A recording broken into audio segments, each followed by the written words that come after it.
ఏమ్మా చేస్తున్నావు? ఆ ఆవుల్లో ఎంత వచ్చేస్తుందా?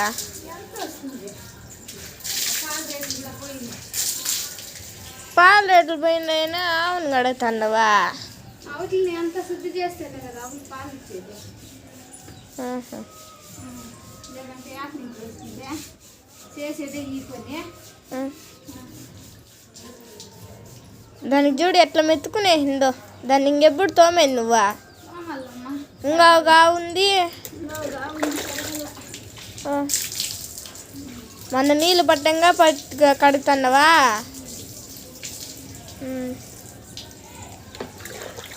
చూడండి ఫ్రెండ్స్, మా అమ్మ అయితే ఆవునైతే కడుగుతుంది. దాంతో ఎంత వచ్చేస్తుంది అంటే మాత్రం మా అమ్మ చెప్పింది విన్నారు కదా. మా వీడియో లైక్ చేసి సబ్స్క్రైబ్ చేసి షేర్ చేసుకోండి. మీరు ఇలా ఆవులను కడుగుతున్నట్టయితే మా వీడియోకి లైక్ చేసుకోండి. తప్పకుండా కామెంట్ బాక్స్లో మాత్రం కామెంట్ చేసేయండి. ఇంకొక ఆవు ఉంది ఫ్రెండ్స్, దాన్ని అయితే కడగాలి. Okay friends, bye.